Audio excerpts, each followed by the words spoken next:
주요 이슈를 체크해보는 시간, 이슈 체크 오늘입니다. 첫 번째 이슈는 조슬기 기자와 함께 할 텐데요. 먼저 조 기자 어서 오세요. 네, 안녕하십니까. 네, 그리고 도움 말씀 위해서 김대중 세종대 경영학부 교수 그리고 서지용 상명대 경영학부 교수도 모셨습니다. 두 분 안녕하세요. 안녕하십니까. 네, 그럼 첫 번째 이슈부터 보겠습니다.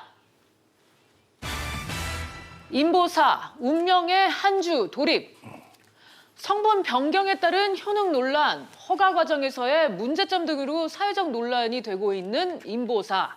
이 사태의 진실을 확인하기 위한 현지 실사 일정이 어제부터 시작된 것으로 확인이 됐습니다. 현지 실사 일정이 일주일 정도라서 이르면 이달 말, 늦어도 다음 달 초에는 조사 결과가 발표될 걸로 전망되는데요. 관련해서 좀 자세히 알아보도록 하겠습니다. 먼저 조슬기 기자, 현지 실사 일정부터 짚어볼까요? 네, 인보사의 세포 변경 경위를 밝힌 이 식약처 현지 조사단이 어제 미국으로 출국했습니다. 조사는 일주일간 실사를 현지에서 진행할 예정인 것으로 현재 알려지고 있고요. 실사단은 먼저 인보사의 이 개발사인 코오롱 티슈진과 제조용 세포주 제조소인 이 우시 그리고 세포은행 보관소인 피셔를 동시에 실사할 예정입니다. 이와 함께 코롱에서 제출한 서류 중 이 추가 검토가 필요한 사항을 비롯해서 세포가 바뀌게 된 경위, 또 자료의 신뢰성을 확인하기 위한 각종 자료를 현지에서 집중적으로 들여다볼 계획입니다. 실사단은 이 서면 심사와 더불어서 노문종 코오롱 티슈진 대표이사와의 만남도 현재 추진하고 있는데요. 노 대표는 인보사 연구 초기부터 개발에 직접적으로 관여했던 인물로 지금 알려지고 있습니다. 인보사의 또 특허에도 이름을 올렸었던 만큼 의혹 규명을 위한 핵심 인물로 지금 주목되고 있습니다. 그런데 조 기자, 이번 실사단 규모가 꽤 크다고요? 네, 그렇습니다. 모두 10여 명의 직원이 파견된 것으로 알려지고 네. 있습니다.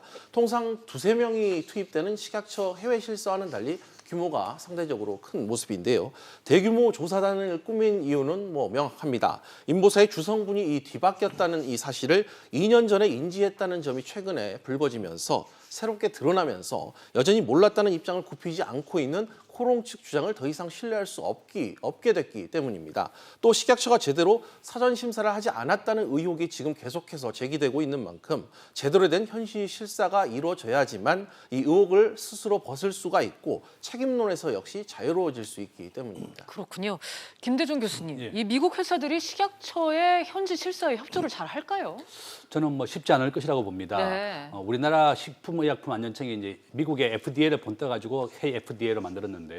미국 기업의 입장에서는 한국의 KFDA 그 조사에 대해서 그렇게 개방적이거나 이렇게 문호를 열어줘서 철저한 조사를 하게 해주지 않을 겁니다. 네. 완전히 분리되어 있고 또 통제하에 있지 않기 때문에 어려울 것으로 보입니다. 네, 조 기자, 결과가 이르면은 이제 이달 말에 나올 텐데 파장이 꽤 클 것 같아요. 그렇습니다. 이 식약처는 일단 코롱 티슈진이 이미 2년 전에 이 바뀐 세포의 주 성분이 신장 세포였다는 것을 이 사전에 알고 있었다는 점에서 식약처는 현재 심각하게 사태를 바라보고 있습니다. 이 코롱이 인보사의 신장 세포가 들어간 사실을 알았음에도 이 허가를 받기 위해서 식약처에 알리지 않았을 수 있기 네. 때문입니다. 고의성 여부를 판단하겠다 이 얘기입니다.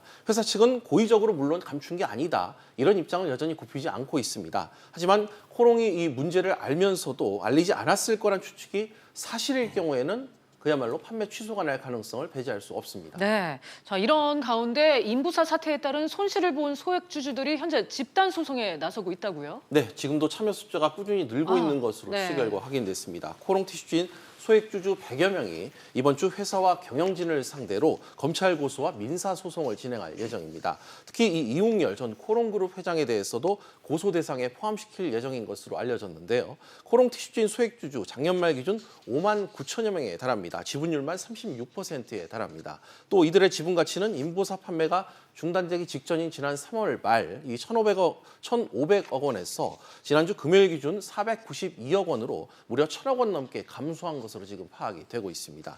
코롱이 또 생명과학 소액주주들의 주가 하락분까지 합쳤을 경우에는 양사 소액주주의 지분 가치 손실액이 무려 4천억 원이 넘는 것으로 지금 나타나고 있습니다. 그렇군요. 서지용 교수님, 예. 이번 인보사 사태 코롱 생명과학 논란으로만은 그치지 않을 것 같아요. 예, 코롱 생명과학 소액주주도 지금 이제 집단 소송 움직임이 있는데요. 사실은 식약처도 이런 책임에서 자유롭지 않을 것 같습니다. 네. 코롱 생명과학이 사실은 어떻게 보면 유전자 치료제에 대한 인보사에 시판 허가를 했을 당시에 어떤 그 성분이 사전 이제 바뀌었는데도 불구하고 그거를 계속 모르고 있었다는 사실은 이제 사실 변명하기 어려울 만큼의 네. 가치일 것 같고요.